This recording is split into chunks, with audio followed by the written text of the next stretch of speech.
Welcome back to my channel. आज पलि आसलु Simli waterfall बुलियापाई।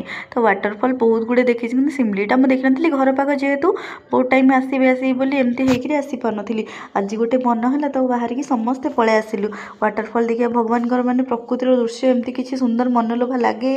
तो झरणा पानी को देखिले मन बहुत खुशी हो जाए। इच्छा तो होता मुझे रही ये गाधेबी किंतु मत शीत जेहेतु ठंडा भी टे देह भल नाला खाली बास एमती टे एंजॉय करके बुलाबुली करके आम पलि आसलु घर को फेरला बेलू माछ बिका होता। तो माछ नवापाइंका बाबा कहले माछ बाबा दे ड्यूटी से बाहरी गले। मुझे भितर गोटे बहुत भल जीवंता माछ नहीं आसली रेट टी अधिक कि जीवंता माछ नहीं आसली।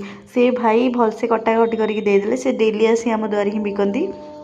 तो माछ देदेले माछ को नहीं आसिलु आसिकी मो भाउज को देदेली। मु भाउज हाथ में जमती माछटा मुझे धरदी भाउज कहले कौन करी मु कहले माछ पकड़ा बन दियो। तो देखो पकड़ाटा केते स्पाइसी है।